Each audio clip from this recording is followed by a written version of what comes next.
Assalamualaikum warahmatullahi wabarakatuh.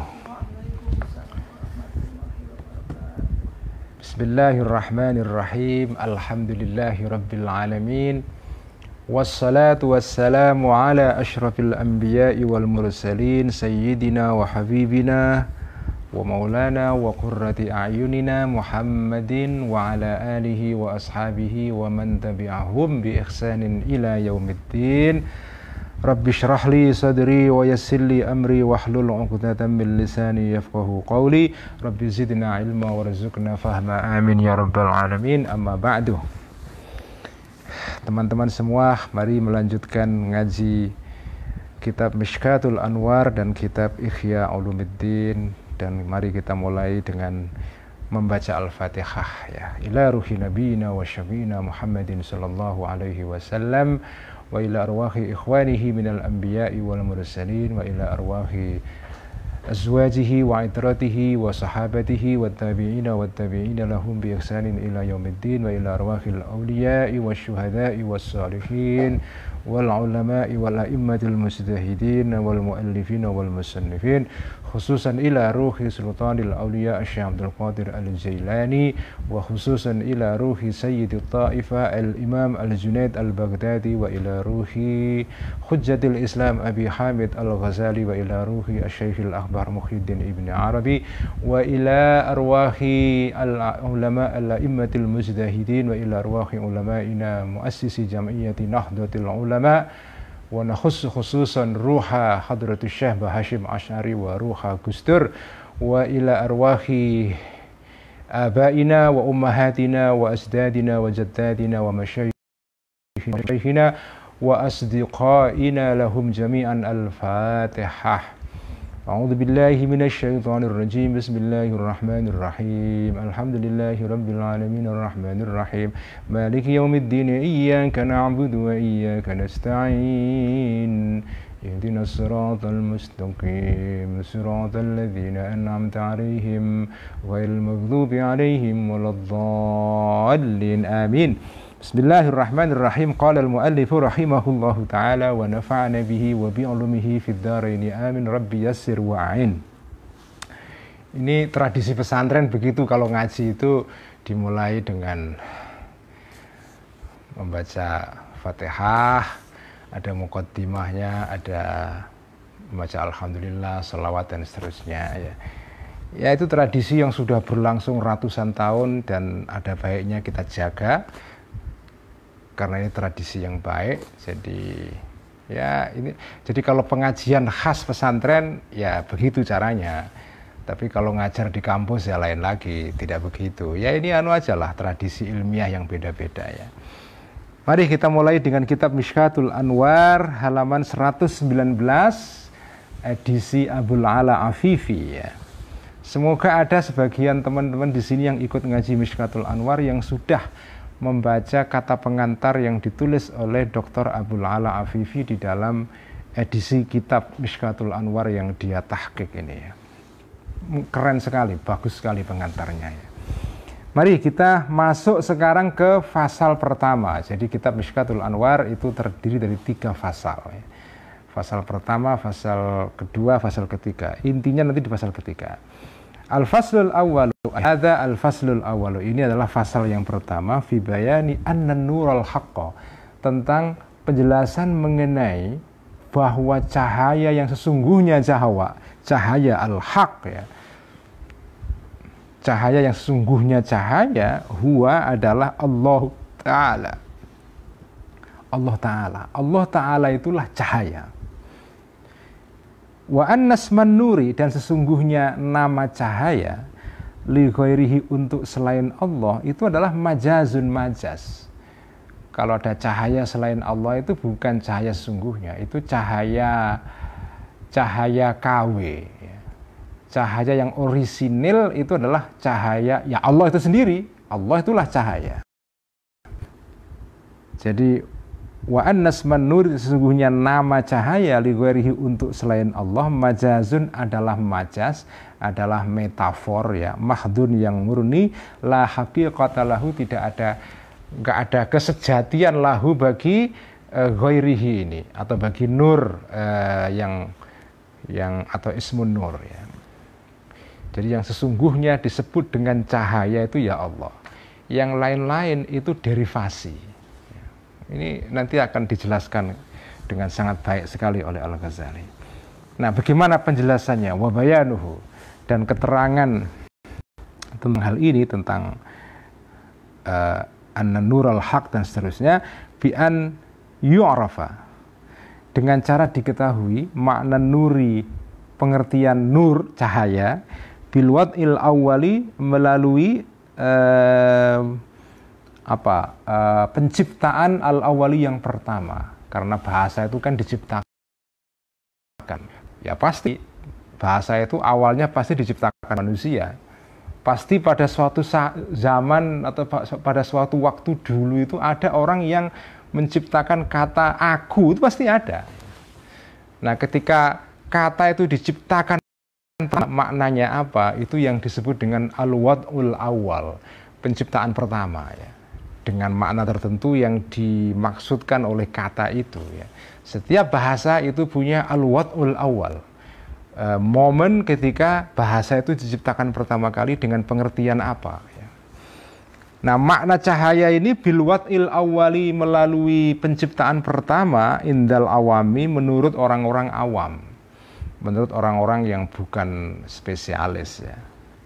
Jadi penjelasannya adalah dengan cara menjelaskan makna cahaya menurut pengertian awam. Yang pertama itu apa makna cahaya itu.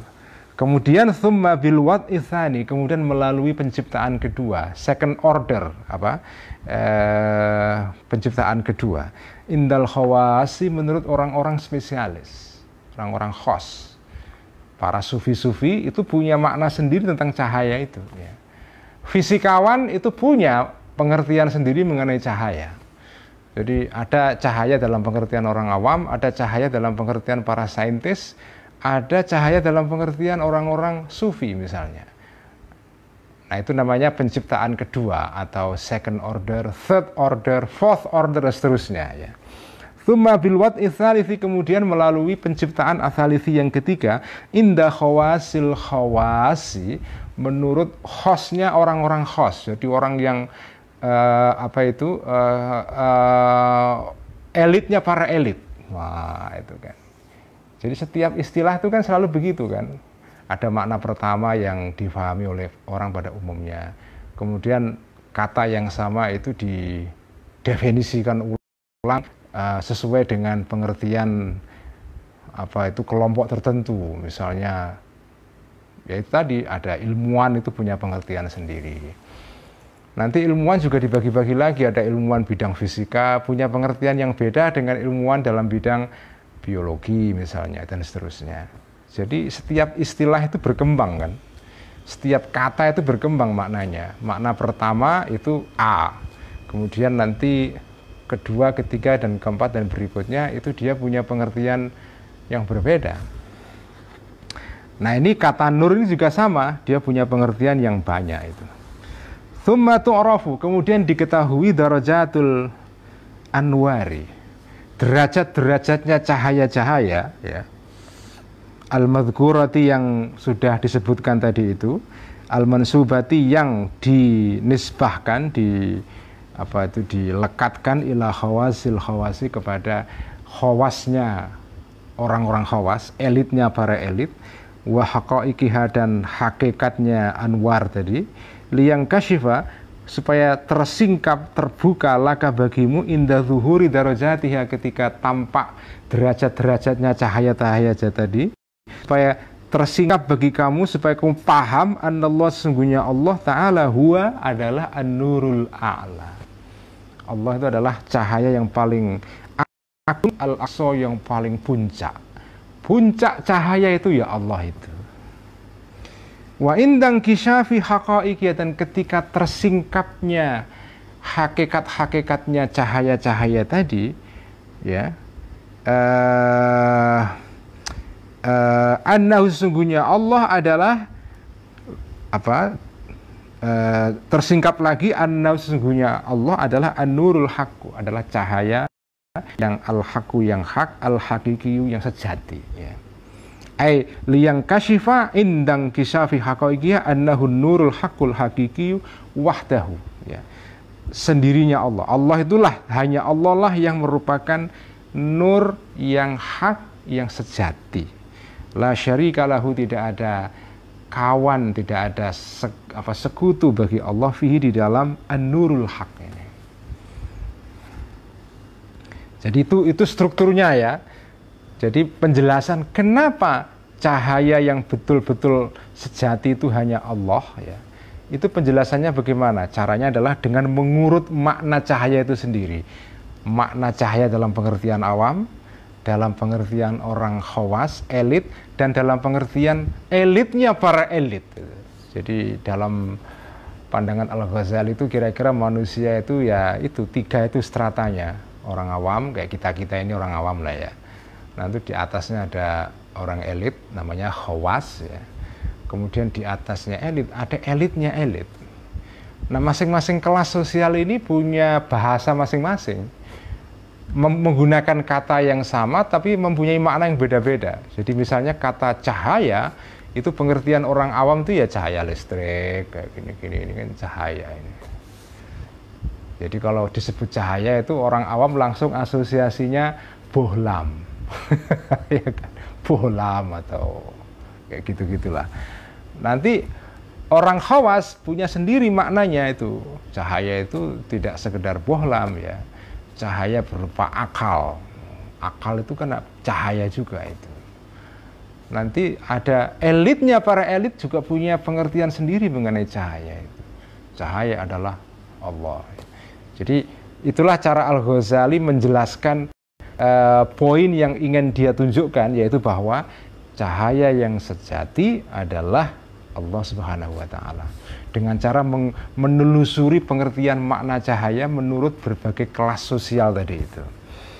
Nah, sekarang kita mulai dari pengertian cahaya menurut orang-orang awam. Nah, jadi Al-Ghazali ini kalau membahas sesuatu itu sistematis banget, dimulai dari yang general, kemudian nanti turun ke yang spesifik ya.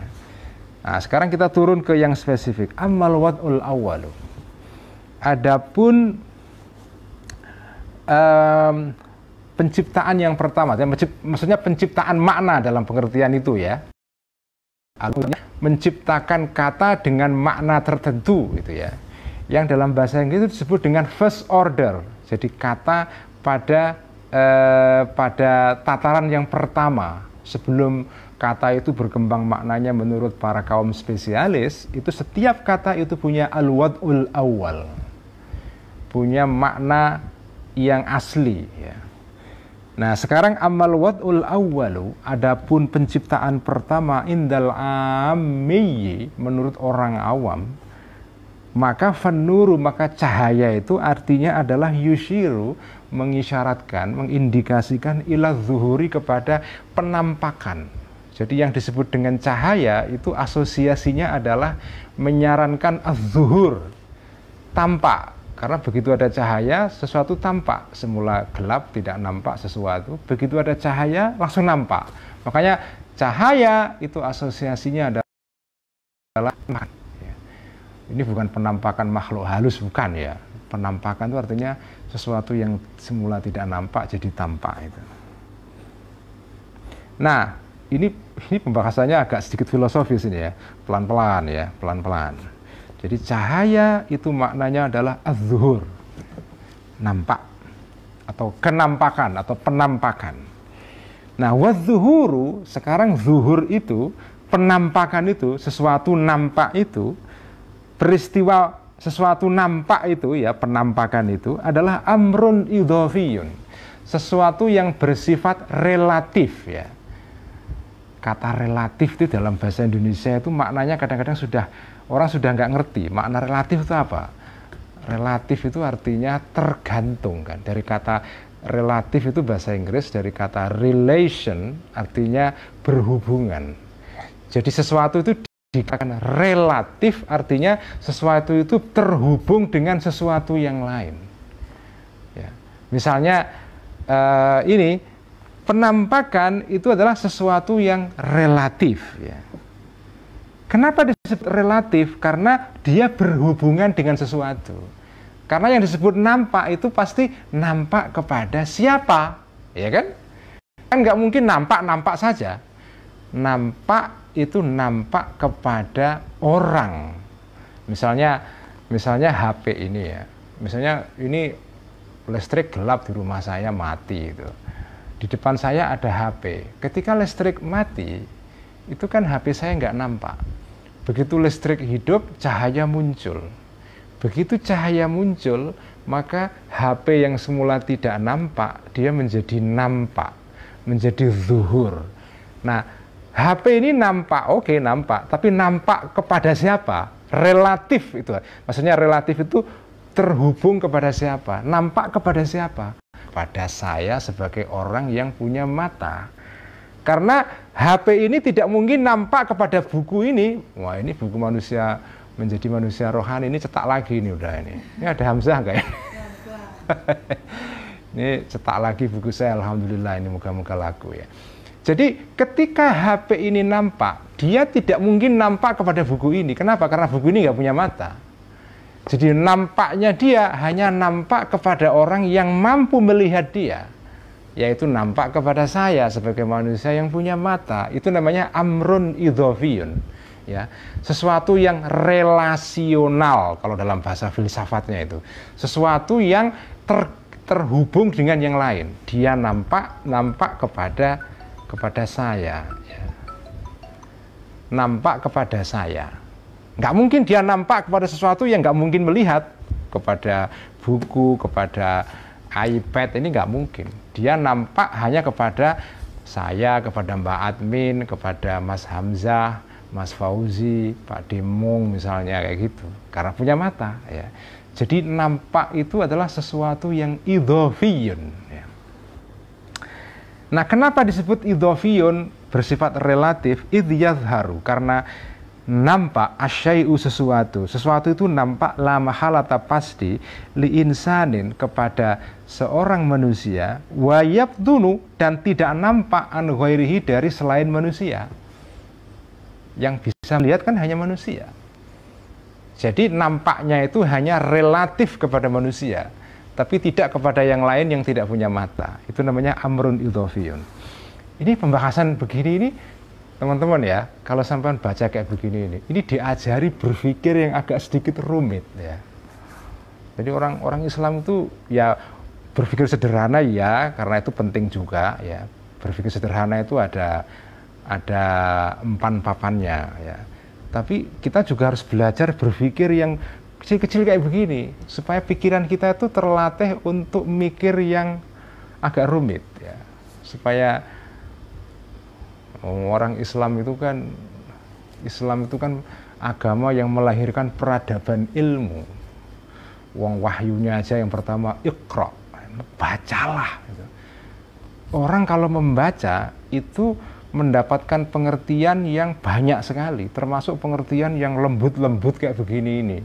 Yang kadang-kadang orang kalau baca, ini buat apa sih kayak begini, ini nggak ada gunanya untuk nyambut gawe misalnya kan. Ya betul, cuma manusia itu kan punya akal, dianugerahi oleh Allah berupa akal, dan akal ini harus kita ungkal. Ungkal itu bahasa Jawa, ungkal itu diasah.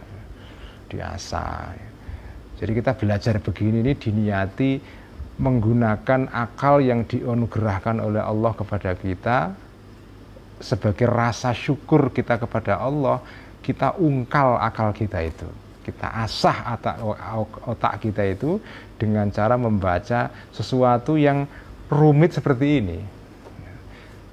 Cahaya itu adalah penampakan. Penampakan itu adalah sesuatu yang idhofi. Itu kan sesuatu yang rumit ya. Ya rumit bagi orang yang mau berpikir, kalau enggak ya lewat saja. Maka jadi sesuatu, kenapa disebut amrun idhofiyun? Karena cahaya itu nampak kepada seseorang dan tidak nampak kepada manusia, dan tidak nampak kepada yang bukan manusia ya. Ya cahaya itu bisa nampak juga kepada binatang selain manusia, kucing, kerbau atau kambing itu juga melihat cahaya juga. cuma derajat melihatnya pasti beda dengan manusia. Fayakunu, maka adalah cahaya itu zahiran, tampak, bil idhafati, secara idhafah, secara relatif, secara secara relatif ya. Artinya kalau terhadap manusia nampak, wa batinan, dan tidak nampak bil idhafati, secara idhafah relatif kepada yang selain manusia gitu.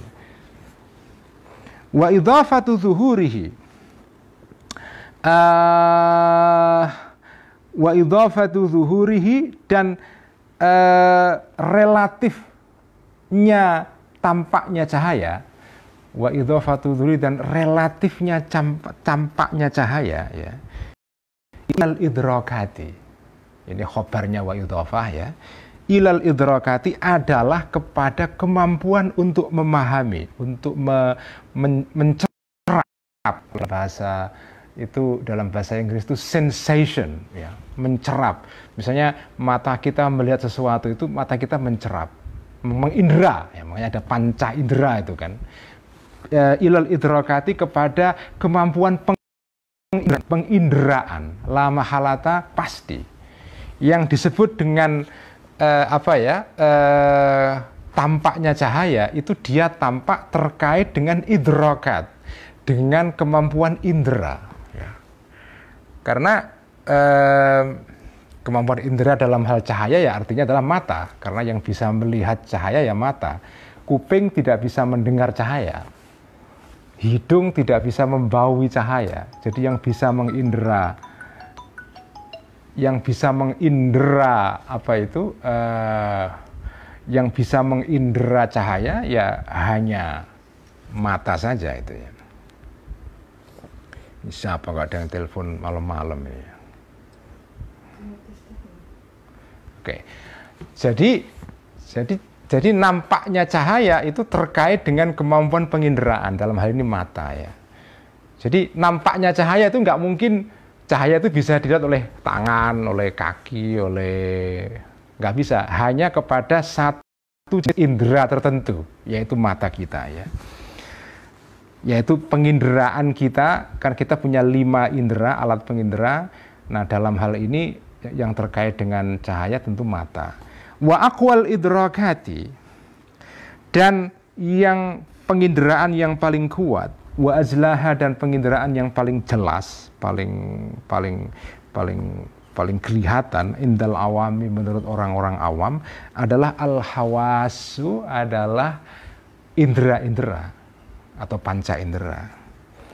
Wa minha, dan salah satu hawas adalah hasatul basori, adalah indera berupa mata. Jadi ini dalil pertama ya. Jadi nanti Al-Ghazali itu cara menerangkannya itu pelan-pelan itu. Nanti naik pelan-pelan, naik sampai ke poin utamanya. Jadi pertama ya, ini poin pertama.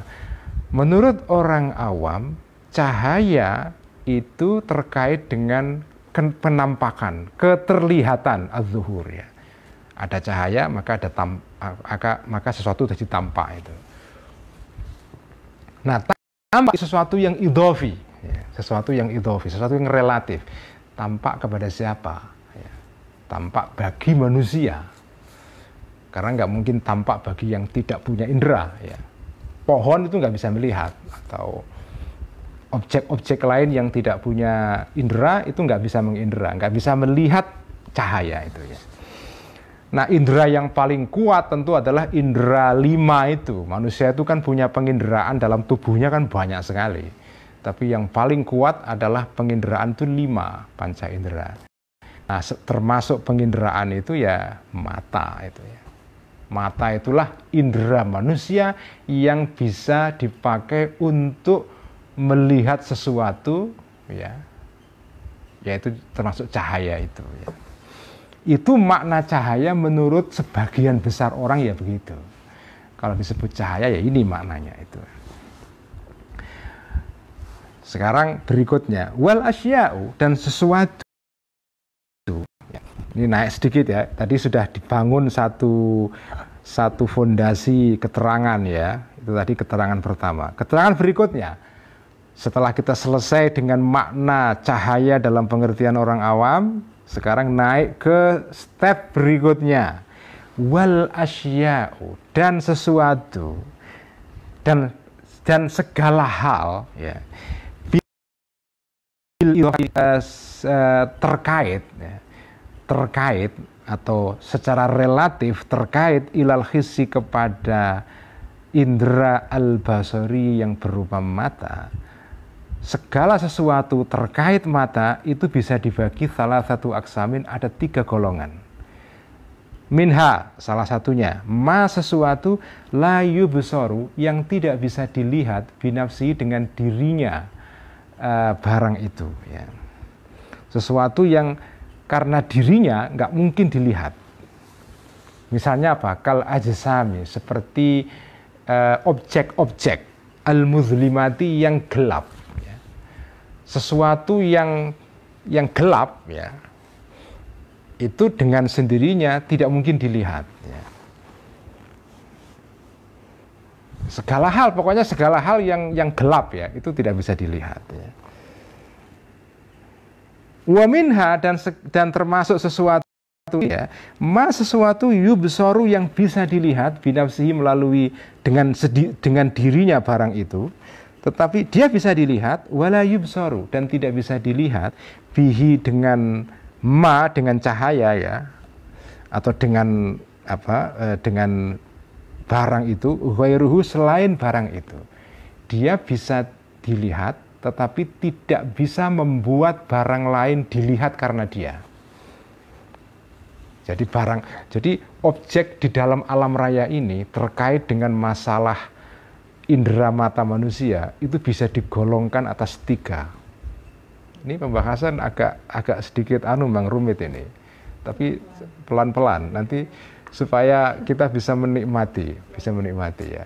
Jadi segala hal di dunia ini ya, terkait dengan mata kita itu dibagi kepada 3 golongan. Pertama, ada sesuatu yang tidak bisa dilihat karena dia gelap. Nggak ada cahaya. Jadi sesuatu karena tidak ada cahaya dan sesuatu sendiri itu tidak mengandung cahaya, maka dia tidak bisa dilihat. Ya, gampang saja, misalnya listrik ini mati di rumah saya, segala benda di rumah saya ini nggak akan kelihatan oleh mata saya. Buku, TV, meja, kursi, karpet, segala macam, HP-nya Mbak Admin, termasuk Mbak Admin sendiri, ya itu nggak bisa dilihat.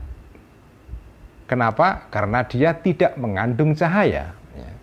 Jadi pertama adalah sesuatu yang tidak bisa dilihat karena mengandung cahaya, gelap.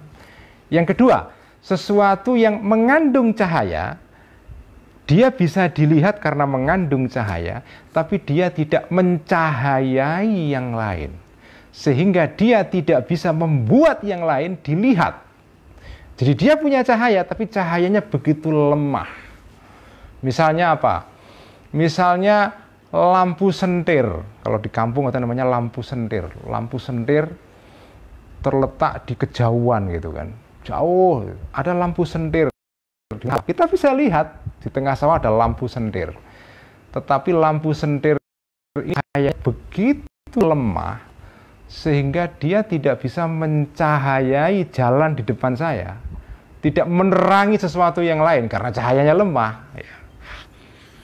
Ini kalau dibuat analogi, ada manusia itu manusia yang pinter, ada cahaya karena punya ilmu, tapi ilmu lemah sehingga dia tidak bisa menerangi orang lain. Ilmunya nggak cukup untuk ngajar, nggak bisa, pokoknya untuk dirinya sendiri. Nah, itu namanya orang yang punya cahaya dalam dirinya tapi cahayanya lemah sehingga nggak bisa mencahayai yang lain. Begitu juga sesuatu itu ada yang tidak bisa dilihat karena gelap, karena nggak mengandung cahaya. Ada sesuatu yang mengandung cahaya tapi cahayanya itu lemah sehingga tidak bisa mencahayai yang lain. Contohnya apa? Kal ajsami, seperti objek-objek, barang-barang yang punya fisik ya, punya jasad ya, jisim, punya bentuk fisik ya. Al-mudhi'ati, yang bercahaya. Contohnya kal kawakibi, seperti bintang-bintang di langit. Bintang di langit pada saat malam hari itu bisa kita lihat karena dia bercahaya. Tapi cahayanya tidak bisa menerangi jalan di bumi. Kenapa? Karena cahayanya lemah. Ya. Wa jamratin nari dan mowo itu apa bahasa Indonesianya ya? Bara. Bara mowo ya. Wa jamratin nari dan mowo geni ya. Bara api itu loh ya. Bara api itu kayak kalau di kampung kalau masak itu pawonnya itu kan pakai kayu, ada bara apinya. Kalau sudah selesai selesai masak, apinya sudah hilang, itu kan tinggal ada baranya itu kan, karena di kampung itu masak pakai kayu. Kalau sudah selesai itu kadang-kadang api sudah hilang meninggalkan bara. Nah, ketika berupa bara itu, api itu ya itu mengandung cahaya, bisa kita lihat bara api itu, tapi ini bara ini tidak bisa menerangi yang lain karena cahayanya lemah itu ya. Idza lam takun, ketika tidak ada jamratun nar ini mustaliatan murub ya, menyala, artinya ada apinya. Itu kategori sesuatu yang kedua. Jadi sesuatu yang bercahaya tapi tidak bisa mencahayai. Wa minha, dan salah satu dari asya, barang-barang tadi itu, sesuatu yubsoru yang bisa dilihat binafsihi dengan dirinya itu karena dia bercahaya. Wa yubsoru, dan bisa dilihat bihi melalui aidon juga ghairuhu, selain sesuatu itu. Dia bercahaya karena itu bisa dilihat, dan cahayanya begitu kuat sehingga mencahayai yang lain. Nah, listrik ini termasuk listrik ini yang saya pakai ini ring light ini kategorinya adalah kategori ketiga ini, sesuatu yang bercahaya dan mencahayai. Contohnya apa? Kasyamsi, seperti matahari jelas ya, wal qamari dan rembulan, wasiraji dan lampu bohlam atau enggak, siraj itu lampu sentir itu siraj itu ya. Wanirani, dan api-api al-mustailati yang menyala. Itu semua kategorinya ketiga ini. Ini pembahasan tentang ontologi ini ya. Yang disebut ilmu ontologi ya ini. Kalau jenengan pernah dengar filsafat namanya ontologi, ilmu tentang yang ada. Ini kita sekarang sedang bicara mengenai ontologi. Ilmu wujud, ilmu mengenai yang ada. Ya. Ada ilmu itu ilmu ontologi, ada ilmu tentang epistemologi, ilmu tentang bagaimana cara mengetahui sesuatu, itu epistemologi. Nah, ini ilmu mengenai yang ada, ontologi ya. Nanti di bagian fasal kedua itu berbicara mengenai epistemologi. Fasal pertama ini bicara mengenai ontologi, tentang sesuatu yang ada. Sesuatu yang ada itu kalau dikaitkan di mata manusia dibagi tiga. Ada yang tidak bisa dilihat karena nggak punya cahaya, ada yang punya cahaya, cahayanya lemah, nggak bisa mencahayai yang lain, ada yang cahayanya kuat dan mencahayai yang lain. Nah, jadi tiga sesuatu itu. Sekarang oke ya. Wan nuru, dan yang disebut dengan cahaya, yang disebut dengan nur itu adalah ismun, nama lihadal qismi tsalisi, kepada jenis yang ketiga ini. Jadi yang disebut dengan cahaya itu adalah yang ketiga ini, yaitu sesuatu yang bisa dilihat dan mencahayai yang lain. Itu namanya cahaya. Karena cahaya itu kan disebut cahaya karena dia membuat sesuatu yang lain itu nampak. Ya. Kalau dia tidak membuat sesuatu yang lain nampak, itu namanya bukan cahaya. Namanya bukan cahaya. Ya cahaya, cuma cahaya yang lemah ya, dia tidak bisa mencahayai yang lain. Jadi ketika orang bicara cahaya itu maksudnya yang ketiga ini. Maksudnya yang ketiga ini. Ini baru fondasi pertama ini Bang Ghazali ini membangun rumah ini. Ini membangun rumah, ini fondasi dulu. Nanti puncaknya kan cahaya Tuhan, tapi ini dibangun dari awal dulu. Kamu diajari dulu, oh cahaya itu maknanya pertama ya ini, menurut pengertian orang-orang awam. Ya. Nah, sekarang bergerak ke level berikutnya, makin rumit ya. Tsumma taratan, kemudian kadang-kadang ya. yutlaku dimaksudkan atau diucapkan cahaya ini atau dipakai cahaya ini, istilah cahaya alama terhadap sesuatu yufidu yang mengalir ya, yang apa, yang mengalir atau ya, mengalir ini minal ajsami dari jisim-jisim, dari barang-barang yang punya wujud fisik gitu ya, ala zawahiril ajsami terhadap zohirnya, penampakan luarnya jisim-jisim al-kathifati yang tebal, artinya badan sesuatu yang punya fisik yang kasar yang bisa diindera mata itu ya. Jadi kadang-kadang yang dimaksudkan dengan istilah cahaya itu artinya adalah bukan lampunya. Kalau dalam pengertian yang sebelumnya tadi itu yang disebut dengan cahaya itu ya lampunya ini, lampu yang bisa mencahayai. Itu makna cahaya itu adalah sesuatu yang bisa dilihat dan membuat sesuatu yang lain bisa dilihat. Seperti lampu listrik itu kan. Lampu listrik itu kan bisa kita lihat, tapi dia juga karena cahayanya kuat, dia bisa membuat sesuatu yang lain tampak sehingga bisa dilihat.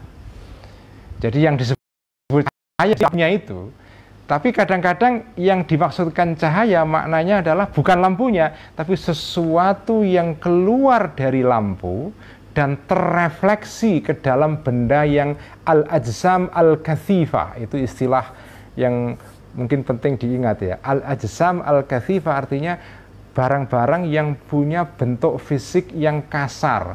HP, gelas, buku, manusia, ini semua kita punya al-ajsam al-kathifah ya. Punya tubuh yang kasar yang bisa diindera mata.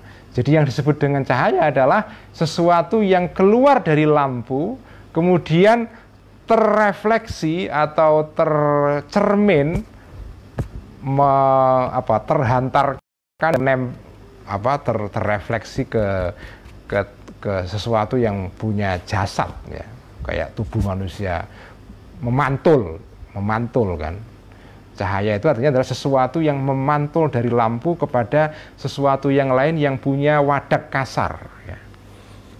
Jadi bukan lampunya tapi sesuatu yang memantul dari lampu, itu yang disebut dengan cahaya. Maka fayuqalu, maka dikatakan dalam pengertian yang terakhir ini, istanaratil ardu wa waqa'a nurus syamsi 'alal ardi, misalnya ya.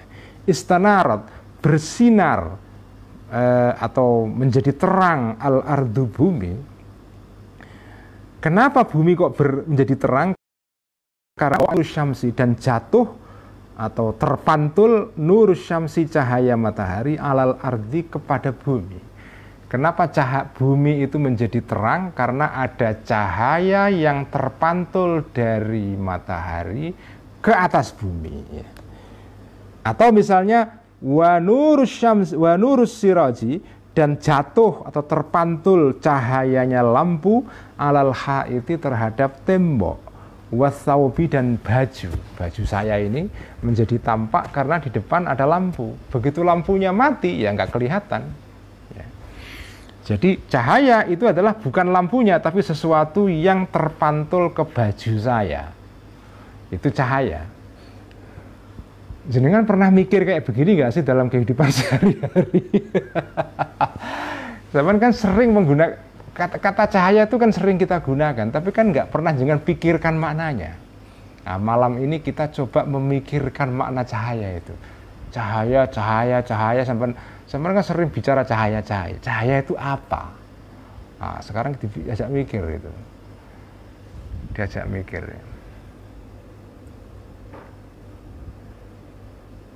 Wataratan, dan kadang-kadang yutlaku diucapkan makna atau istilah cahaya itu ala nafsi hadhil ajsami, kepada jisim-jisim ini ya, artinya benda-benda ini, al musyriqati, yang bercahaya. Jadi cahaya itu kadang-kadang dipakai dalam pengertian sesuatu yang memantul dari lampu, kadang-kadang juga dipakai untuk menyebut lampunya itu sendiri itu cahaya itu, karena dia bercahaya sehingga disebut cahaya ya. Li'annaha, karena sesungguhnya al-ajsam al-musyriqah aidon juga fi nafsiha, dalam dirinya mustaniratun, itu bercahaya. Nah, sekarang kesimpulannya, wa alal jumlati, dan secara keseluruhan, intinya fannuru, maka nah ini Al-Ghazali saya katakan kan, kalau nulis itu sistematis, setelah diterangkan, disimpulkan. Inilah teori nulis yang bagus begini ini. Dengan penulisan yang bagus ala Al-Ghazali, ini strategi nulis ya. Jenengan mulai dari pembukaan ya, isinya sesuatu yang bersifat umum. Nanti sesuatu yang umum ini dijelaskan, didetailkan, terus ditutup dengan kesimpulan. Sederhana aja sebetulnya. Strategi nulis yang bagus itu begitu itu. Dimulai dari yang general, didetailkan dengan contoh-contoh yang spesifik, kemudian disimpulkan. Itulah strategi menulis ala Al-Ghazali, dan strategi ini dipakai di semua kitabnya Al-Ghazali. Di Ihya sudah berkali-kali kita saksikan. Saya selalu menunjukkan hal itu ketika saya baca teks Ihya, saya tunjukkan. Ini contohnya strategi menulis ala Imam Ghazali. Ini sekaligus malam ini latihan nulis ini. Ini kayak latihan jurnalistik sebetulnya. Gurunya adalah Al-Ghazali ya. Ini kalau ada latihan jurnalistik mungkin perlu ada itu, teori menulis ala Al-Ghazali katanya. Wal jumlati, dan secara keseluruhan, fanur, maka cahaya itu maknanya adalah ibaratun, adalah adalah mencerminkan atau merefleksikan atau ya mengungkapkan amma dari sesuatu yubsaru, yang bisa dilihat sesuatu itu binafsi, melalui dirinya. Dirinya itu bisa dilihat karena bercahaya dia. Jadi sesuatu yang disebut dengan cahaya intinya adalah ada dua unsur di dalam dirinya. Sesuatu itu sendiri bisa dilihat karena dia bercahaya, wa yubsaru, dan bisa dilihat bihi, melalui ma ini, ghairuhu, sesuatu yang selain ma. Karena cahayanya kuat, dia membuat yang lain bisa dilihat. Artinya dia bisa menerangi atau mencahayai yang lain. Contohnya kasyamsi, seperti matahari. Hadza, ini adalah hadduhu, definisi cahaya, nur wa haqiqatu, dan sejatinya cahaya. Ini makna yang hakiki, makna sejati ini. Cuma bilwat il awali, menurut penciptaan yang pertama. Makna first order, makna pertama, sebelum dikembangkan di dalam makna tingkat kedua dan ketiga. Inilah makna pertama. Jadi itulah cahaya ya. Saya juga nggak pernah mikir kayak begini kok, tiba-tiba saya kaget juga. Oh benar juga ya. Makanya ngaji kitab Mishkatul Anwar itu membuat kita berpikir ulang gitu. Sesuatu yang kita kira kita paham, ternyata kita nggak paham itu. Cahaya, apa itu cahaya? Kalau jenengan ditanya apa itu cahaya, mungkin bingung juga jawabnya itu. Dan itu butuh mikir itu. Jadi Imam Ghazali bisa nulis begini, ini panjang prosesnya, nggak terus ujuk-ujuk bisa nulis begini, ini prosesnya panjang. Jadi ya memang kalau jadi buku kelihatannya hanya beberapa paragraf saja, tapi ini hasil dari proses yang panjang sekali. Jenengan enak aja tinggal dapat hasil akhirnya, cuma sampai ke pengetahuan seperti ini itu butuh proses, butuh perenungan, refleksi, bacaan yang banyak ya. Yang tinggal hasilnya sih enak aja kayak kita ini ya. Oke, saya berhenti di sini dulu ya. Jangan banyak-banyak, nanti pusing ya. Jadi sekarang sudah dapat fondasi pertama untuk memahami makna cahaya ya. Menuju kepada pengertian akhir nanti tentang cahayanya cahaya. Cahaya yang maha cahaya, yaitu Allah ya. Tapi sebelum itu jenengan harus punya pengertian dasar dulu, pelan-pelan. Sekian ngaji Mishkatul Anwar malam ini. Semoga teman-teman paham dan dapat cahaya. Dan cahaya kita kuat sehingga bisa mencahayai orang lain. Ya. Tapi minimal bercahaya lah. Yang kafiran atau yang sial ya kalau jenengan tidak bercahaya, nggak dilihat orang.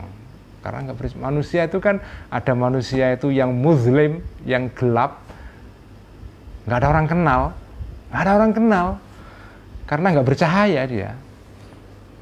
Ada yang bercahaya, dikenal, cuma ya dikenal sebatas dalam lingkungan yang kecil itu ya. Ada yang cahayanya wah cahaya sekali. Para kiai-kiai besar kayak Ki Ilyas Ruhiyat, Ki Sa'al Mahfud ya. Itu manusia kategori ketiga itu, punya cahaya dan cahayanya begitu kuat sekali, ribuan watt sehingga menerangi orang lain itu. Gus Mus ya, Kiai Said Agil Siraj, Profesor Syihab, itu manusia jenis ketiga itu, manusia yang bercahaya tapi juga mencahayai yang lain. Sekian, mari kita ngaji Ihya gantian sekarang. Wallahu a'lam bishawab.